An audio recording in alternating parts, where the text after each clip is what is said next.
20 के उपनियम 4 में अन्य सेवा नियमों के अनुरूप संशोधन को मंजूरी प्रदान की गई है।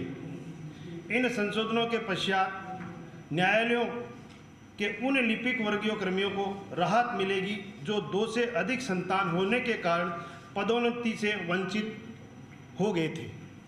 राजस्थान अधीनस्थ न्यायालय चालक एवं चतुर्थ श्रेणी कर्मचारी सेवा नियम 2017 के नियम 18 के उपनियम 4 एवं नियम 30 में अन्य सेवा नियमों के अनुरूप संशोधन का अनुमोदन किया गया है। इन संशोधनों के पश्चात अधीनस्थ न्यायालयों के चालकों एवं चतुर्थ श्रेणी कर्मचारियों को राहत मिलेगी जो 1 जून 2002 को या उसके पश्चात 2 से अधिक संतान होने के कारण पदोन्नति से वंचित रह गए थे। राजस्थान में सरकार के प्रदेश के रेल परिवहन को मजबूत करने तथा मार्बल, ग्रेनाइट और माइनिंग जैसे उद्योगों को विकसित करने के लिए केंद्र सरकार के साथ मिलकर श्रीनाथ, मेवाड़ और मारवाड़ से जोड़ने वाली नई रेलवे लाइन के निर्माण में तेजी लाई जाएगी।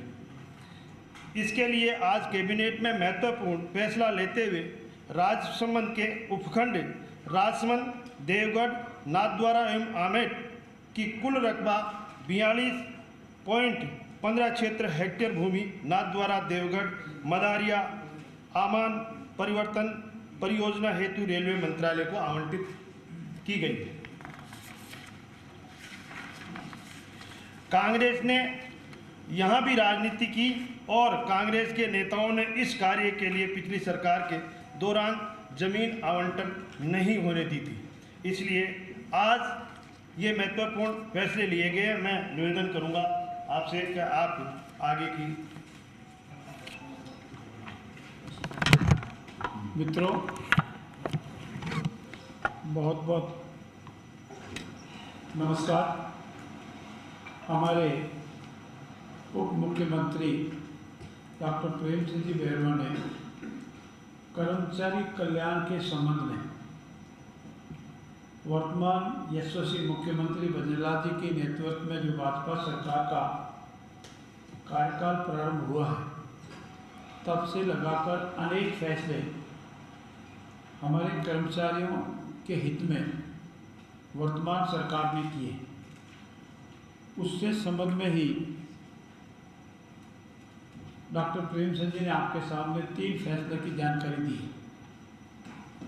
पहला फैसला ये है कि जो हमारे पेंशनरधारी कर्मचारी है, उनमें आउटडोर चिकित्सा सुविधा जो उनको मिलती थी, उसमें उनकी लिमिट 20,000 थी और आज हमने उसको बढ़ा करके 30,000 तक की आउटडोर सुविधा जो उनको मिलती है 30,000 कर दी है। उसी का दूसरा पार्ट है कि कर्मचारी की डेथ के उपरांत ग्रेच्युटी या डेथ ग्रेच्युटी की एक लिमिट थी। वो जो लिमिट थी वो 20 लाख थी, उसको बढ़ा करके हमने 25 लाख कर दी।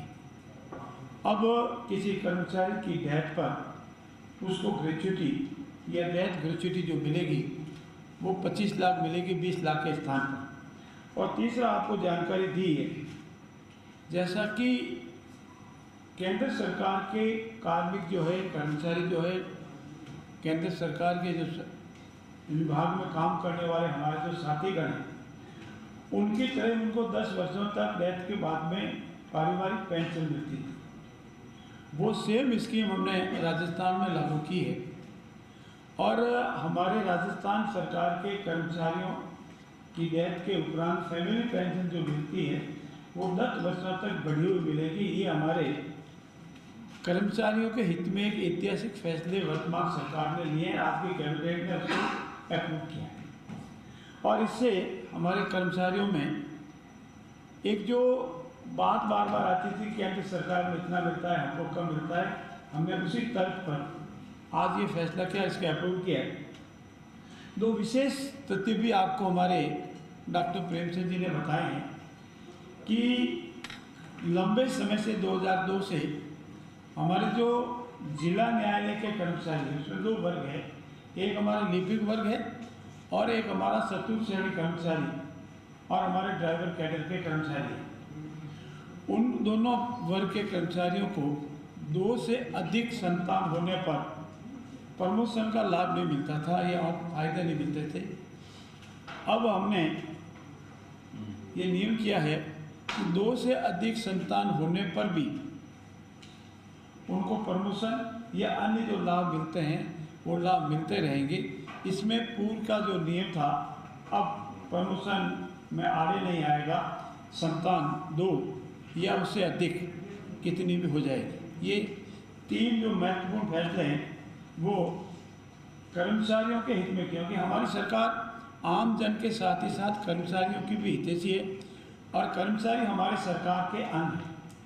कर्मचारी हमारी सरकार की हर क्रियाकलाप में एक महत्वपूर्ण भूमिका निभाते हैं, इसलिए उनके हितों को ध्यान में रखते हुए ये निर्णय लिया गया। साथ ही साथ जैसा कि डॉक्टर साहब ने बताया, एक नाथद्वारा देवगढ़ मदारिया ये क्षेत्र हमारे लिए बहुत महत्वपूर्ण क्षेत्र है। भौगोलिक दृष्टि से भी बहुत महत्वपूर्ण है, प्राकृतिक दृष्टि से भी बहुत महत्वपूर्ण है और ज्योग्राफिकल की भी महत्वपूर्ण है। साथ ही साथ इस क्षेत्र में हमारे बहुत बड़े बड़े मंदिर और मठ आए, तो धार्मिक पर्यटकों के लिए भी बहुत महत्वपूर्ण क्षेत्र है और मैक्सिमम हमारे धार्मिक पर्यटक इस क्षेत्र में आते हैं। परंतु ये क्षेत्र रेल की वजह से थोड़ा वंचित था और रेल में सुविधाएं मिले, परिवहन बढ़े, धार्मिक पर्यटन अधिक से अधिक आवे, माल परिवहन भी अधिक से अधिक हो, इसीलिए इस क्षेत्र में उद्योगों का भी बढ़ावा हो।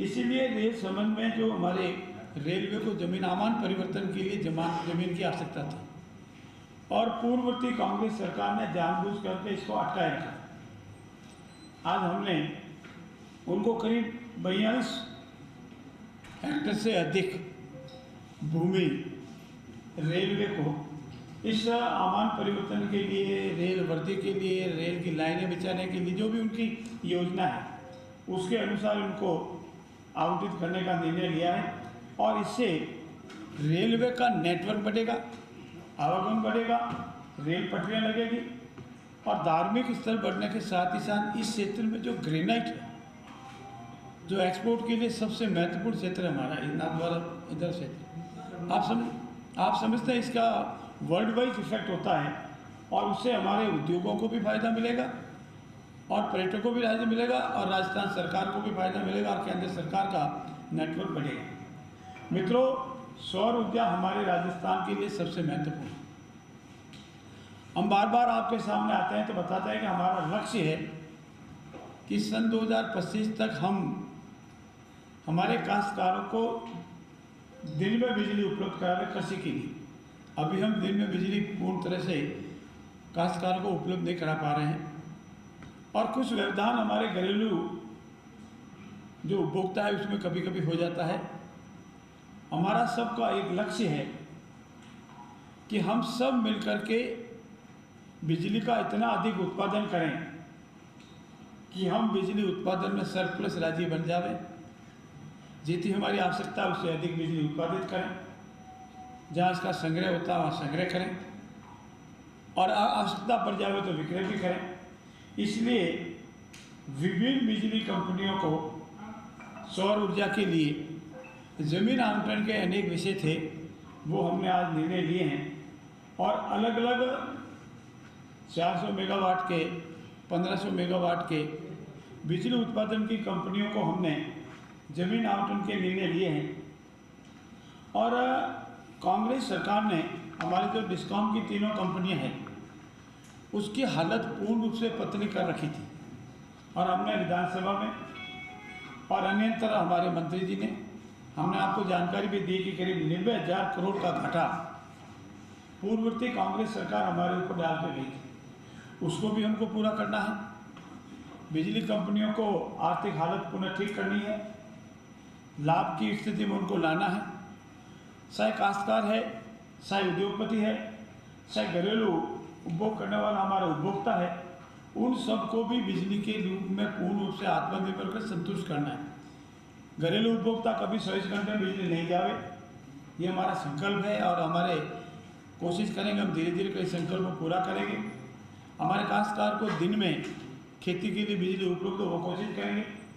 हमारे जो उद्योगपति है उनको पर्याप्त मात्रा में आवश्यकता अनुसार बिजली मिले और बिना इंटरप्ट किए बिजली मिले, इस समय में प्रयास करेंगे। इसीलिए हमने आज सौर ऊर्जा कुसुम योजना जो है पंप जैसी योजना, इसका दायरा बढ़ाया है और इसका एक फेज और लाए हैं। साथ ही साथ हमने सौर ऊर्जा के लिए करीब 3000 मेगावाट हम बिजली उत्पादन कैसे कर सकें, इसके लिए हमने कार्य प्रारंभ किया है। और पुगल तहसील में जो हमारा बरजू गांव है वहाँ 50 हेक्टेयर भूमि हम हमारे सब स्टेशन की स्थापित करने के लिए ट्रांसमिशन लाइन दसाइड 765 का केवी का सब स्टेशन है, 400 केवी का स्टेशन है, 200 केवी की, इनकी जो ट्रांसमिशन लाइनें हैं वो लाइनें जावे, इसलिए हमने उसको अलॉटमेंट का निर्णय लिया है। इसके साथ ही साथ हमारा बिजली उत्पादन में लघु हो सूक्ष्म हो उद्योगों को कैसे मिले, इसके लिए भी हम स्थापना करने के साथ साथ शॉर्ट में आपसे निवेदन करूँ, एसीबी रिन्यूएबल एनर्जी को हमने 400 मेगावाट का पावर प्लांट लगा रहा, उसके लिए हमने उसको 80 हेक्टेयर के लगभग अधिक जमीन सिर्फ तहसील के हरावा में अलॉटमेंट करने का निर्णय लिया। एक्सेल जेरकी पावर लिमिटेड इसको ये 400 मेगावाट का पावर प्लांट लगाने जा रही है। इसके लिए भी हमने 49 हेक्टेयर भूमि जैसलमेर की तहसील फतेहगढ़ में रावणचक गांव में अलॉटमेंट करने का निर्णय लिया है। और उसके साथ ही इसको एक और 151 हेक्टेयर भूमि दो जगह इनको जमीन अलॉटमेंट करने का निर्णय लिया और दोनों मिला के एक ही कॉम्पैक्ट एरिया है। Adani renewable energy holding for limited को ये 1500 मेगावाट का हमारा पावर प्लांट लगाएंगे और इसको हमने दो अलग अलग एक ही कॉम्पैक्ट एरिया में, एक जगह 1852 और दूसरी जगह 1445 हेक्टेयर भूमि आवंटित करने का निर्णय लिया है। इसी तरह जैसलमेर के रामगढ़ में 700 मेगावाट क्षमता के सौर प्रोजेक्ट की जो हमारा जेस रिन्यूएबल एनर्जी है उसको भी भूमि आवंटन का निर्णय लिया, जैसा मैंने गूगल की आपको जानकारी दी। ये इतने कंपनीज को हमने लैंड हमारे नियमों के अनुसार आवंटित करने का निर्णय लिया है ताकि ये सारे 1500 के हो, 400 के हो, 750 को ये पावर प्रोजेक्ट लगेंगे, बिजली उत्पादन होगी तो उससे हमारा राजस्थान धीरे धीरे बिजली उत्पादन में आत्मनिर्भर बनेगा। और साथ ही साथ आज की मंत्रिमंडल में हमने MSI के मंत्रालय भारत सरकार द्वारा टेक्नोलॉजी सेंटर की स्थापना हेतु दहीमुरी कला, आप जानते हैं दैमी कला अजमेर रोड पर है, उसको भी 12 हेक्टेयर भूमि निःशुल्क आवंटन करने का निर्णय लिया ताकि ये हमारा जो MSME उद्योग है, MSME का था लघु क्षेत्र के जो हमारे उद्योग है उनकी लघु उद्योग क्षेत्र में टेक्नोलॉजी की कितनी आवश्यकता है, काम उनको सीखना है, काम उसको नॉलेज हासिल करना है, किस किस तरह का उद्योग आता है, उस एक्सपोर्ट कैसे होता है, सारा नॉलेज सेंटर की तरह हमने यहाँ 12 हेक्टेयर भूमि उनको MSME को केंद्र सरकार को आवंटित की है और वहाँ अपना ये एक बहुत बड़ा टेक्नोलॉजी सेंटर स्थापित करेगी। और MSME वाले उद्योग भाइयों को, उद्योगपतियों को जैसे भी नॉलेज की, टेक्नोलॉजी नॉलेज की और नॉलेज की, फाइनेंस नॉलेज की जरूरत होगी वो उनको उपलब्ध होगी, ये भी हमने निर्णय लिया है। और MSME में जुड़ी उन्नत तकनीक का प्रशिक्षण भी इस सेंटर में मिलेगा। जो हमारे उद्योगपति हैं उनको कोई नया उद्योग लगाना है, प्रशिक्षण लेना है, फाइनेंस की जानकारी लेनी है, अनेक तरह की NOC जो होती है उसकी जानकारी लेनी है, तो वो सारे ट्रेनिंग भी यहाँ मिलेंगे। मित्रों, हम प्रयास कर रहे हैं राजस्थान बिजली उत्पादन में सर्वश्रेष्ठ और आत्मनिर्भर प्रदेश बने, इस लक्ष्य को लेकर हम चलें। हमारे कर्मचारियों का कल्याण हो, वो हमारे हर विभाग में अपनी पूरी सक्रियता निभावे, सरकार के साथ चले, ये भी हमारा लक्ष्य है। हमारे आमजन को सभी सुविधाएं मिले, इसका भी प्रयास करते हैं। इसीलिए हम धन्यवाद करते हैं हमारे यशस्वी मुख्यमंत्री जी का कि वो इस बिजली उत्पादन में कर्मचारियों के हितों में, आमजन के हित में रात और दिन लगे हुए हैं। आपके सहयोग की भी अपेक्षा है। आप भी हमारे समाज के ही भाग है, हमारे देश के निवासी है, मुझे पूरा विश्वास है आप भी इसमें हमारा पूरा सहयोग करेंगे। आपका बहुत बहुत धन्यवाद। जय हिंद। एक चीज़ और आपके नॉलेज के लिए सब बताएंगे, आप जो पूछ रहे हैं वो भी जानकारी देंगे। हम लोग कुछ पूर्व की सरकारों से अलग करने का विचार रखते हैं। ट्रांसफ़र हर सरकार का अधिकार होता है, कर्मचारी का अधिकार भी होता है और नहीं भी होता है, इस तरह अलग तरह के विषय होते हैं। लेकिन हम ट्रांसफ़र करें तो पूर्ण रूप से पारदर्शिता हो, निष्पक्षता हो और कर्मचारी को लगे कि नहीं ठीक है, अब मुझे इतने समय के बाद मेरी ट्रांसफ़र हो जानी चाहिए या मेरा होना चाहिए या सरकार का हक है। तो ऐसी स्थिति में आज हमने दो विभागों ने सिर्फ एक प्रारंभिक भूमिका के रूप में, चाहे वो मेडिकल हेल्थ डिपार्टमेंट है और चाहे हमारा वो एजुकेशन डिपार्टमेंट है, उन्होंने सिर्फ एक ट्रांसफ़र पॉलिसी की रूपरेखा के रूप में हमारे सामने एक प्रेजेंटेशन दिया है कि हम ऐसी ट्रांसफ़र पॉलिसी लाना चाहते हैं। उस पर और गंभीरता से विचार होगा और उसमें सुझाव लिए जाएंगे। अनेक प्रदेशों से सुझाव लिए और लिए जाएंगे, उनकी क्या ट्रांसफ़र पॉलिसीज है। और आने वाले समय में अनेक विषयों पर विचार करने के उपरांत, अनेक तरह की परिस्थितियों और उनके गुण अवगुणों पर विचार करने के उपरांत ट्रांसफ़र पर और ट्रांसफ़र पॉलिसी पर लाने पर विचार किया जाएगा। पर आज प्रारंभिक तौर पर इसकी प्रेजेंटेशन हुआ है, उसको हमने देखा। धन्यवाद। क्या राजस्थान के अंदर जो कर्मचारियों के पेंशन के लिए ओपीएस जारी रहेगी या यूपीएस लेकर आ रहे हैं? ये विषय शीघ्र ही आपके नॉलेज में लाया जाएगा। इस पर बहुत गंभीरता से विचार हो रहा है और ज्यों ही विचार फाइनल होगा आपको बता दिया जाएगा। इस विषय पर जितनी भी विचार हो रहा है वो ज्यों ही विचार अंतिम होगा आपके सामने लाया जाएगा।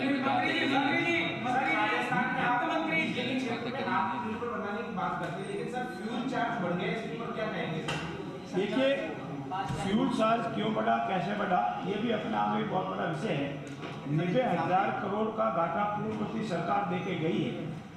हमको डिस्कॉम, तीनों डिस्कॉम को चलाना है, बहुत जरूरी होता है वहीं लगाते हैं, बाकी आराम से नहीं। आपकी सरकार अच्छा काम कर रही है, धन्यवाद इसके लिए आपको धन्यवाद। पूरा सवाल तो सुनिए सर।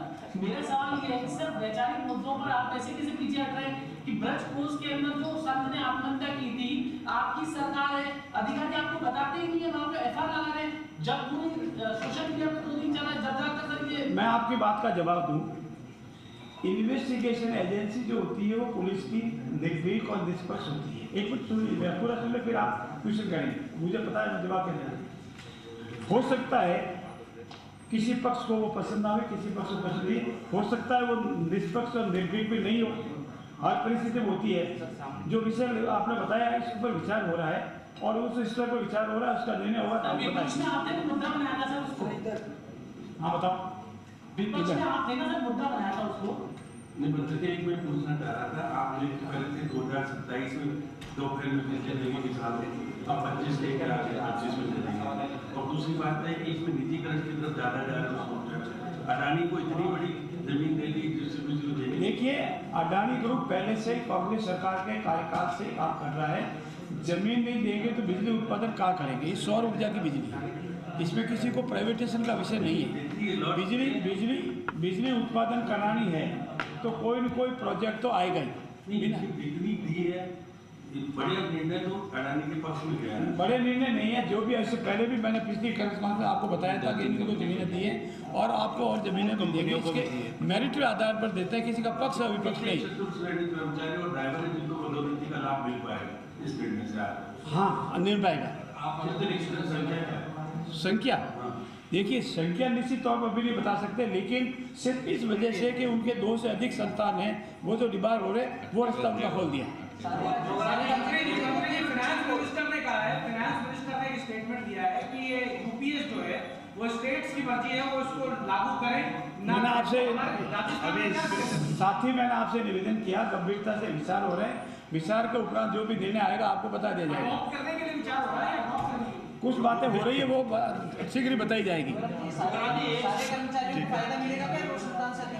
सारे कर्मचारियों को या केवल बोर्ड्स की मांग? नहीं, अभी निर्णय बाकी वालों को दो निर्णय पे लिया गया है। ये 2 विभाग बचे हुए थे जो हमारे हाईकोर्ट के अंदर के जो कर्मचारी आते हैं, जो जिला न्यायालय के बाबू है, उस कैटेगरी के जो कर्मचारी है, और ड्राइवर और सचिव से भी कर्मचारी उनके लिए नहीं था, उनके नियमों में हाईकोर्ट का आदेश करना सिर्फ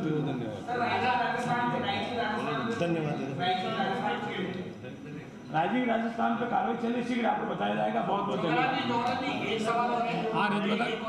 ये जो एक राज्य एक चुनाव वाला जो विषय चल रहा है राजस्थान को लेकर, कितना उस पे भी कुछ चर्चा हुई है? कुछ उस पर आज कोई चर्चा नहीं हुई, जिस दिन होगी आपको बताएंगे। धन्यवाद। Thank you.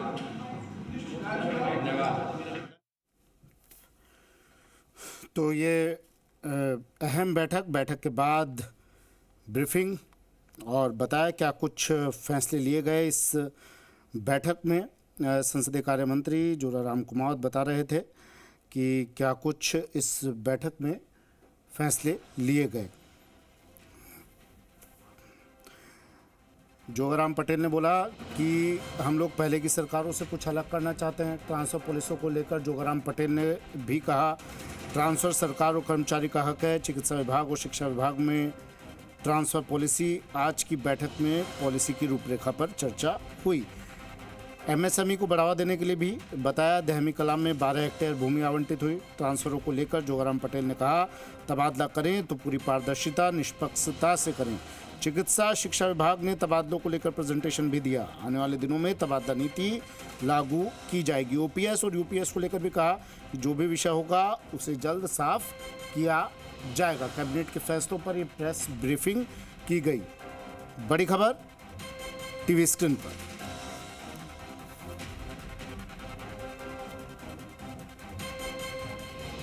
तबादला नीति लागू की जाएगी, आने वाले दिनों में साफ कर दिया जोगाराम पटेल ने इस बैठक के बाद, कैबिनेट की बैठक के बाद। और ये भी कहा कि जितने भी तबादले होंगे, जो ज़रूरतमंद होंगे, उनके तबादले किए जाएंगे। चिकित्सा विभाग और शिक्षा विभाग में ट्रांसफर पॉलिसी की रूपरेखा पर आज चर्चा हुई। तबादलों को लेकर ये भी कहा कि चिकित्सा शिक्षा विभाग ने तबादलों को लेकर प्रेजेंटेशन दिया है। पूरी पारदर्शिता और निष्पक्षता से तबादले करें, अगर करें तो पूरी पारदर्शिता और निष्पक्षता से। भरत राज मेरे सहयोगी फोन लाइन पर जुड़ गए हैं। भरत, क्या कुछ रहा मीटिंग में, क्या कुछ रहा इस प्रेस ब्रीफिंग में, बताइए ज़रा। देखिए, आज की बैठक के बाद में प्रेस ब्रीफिंग की गई है, जिसमें डिप्टी सीएम प्रेमचंद बेरवा और मंत्री जोगाराम पटेल यहाँ पर मौजूद थे। जिसमें कई मामलों पर जो निर्णय लिए गए हैं उसको लेकर उन्होंने अपनी बात रखी है। सबसे महत्वपूर्ण है जो तबादलों को लेकर कहा है कि उन्होंने 2 डिपार्टमेंट है, उन्होंने अपनी पॉलिसी तैयार की है तबादलों को लेकर, जिसमें चिकित्सा विभाग है, शिक्षा विभाग है। उसके बाद में उन्होंने प्रेजेंटेशन दिया। आगामी दिनों में सरकार वहाँ पर इस नीति को, तबादला नीति को लेकर आएगी। लेकिन अभी फिलहाल सुझाव लिए जा रहे हैं विभागों से, शिक्षकों से और डिपार्टमेंट कर्मचारी है उससे भी। इसके साथ ही जो जिला न्यायालय है उसमें जो प्रशासनिक कर्मचारी है, लिपिक वर्ग है, इसमें प्रमोशन में जिसमें 2 से ज्यादा संस्थान थी, उनको प्रमोशन नहीं मिल पा रहा था, तो उनको तबादलों उसको प्रमोशन में छूट दी गई है। उनके पुराने आधार पर नियमों के अनुसार उनके प्रमोशन होंगे। ये कैबिनेट की बैठक में रखा गया है। इसके साथ ही एमएसएमई को बढ़ावा देने के लिए दहमी कलाम में 12 हेक्टेयर भूमि आवंटित करने का फैसला लिया गया है। और इसके साथ ही सौर ऊर्जा को बढ़ावा देने के लिए अडानी पावर को वहाँ पर जमीन अलॉटमेंट का फैसला सरकार ने लिया है। इसको लेकर कहा कि हमने भी पिछली सरकारों ने भी अडानी को वहाँ पर जमीन दी है, तो तमाम चीजें हैं उसको लेकर आज इस बैठक में जानकारी उन्होंने रखी है। इसके साथ ही जो कर्मचारियों की यूपीएस और लेकिन इस मामले में आज फिलहाल चर्चा नहीं हुई है।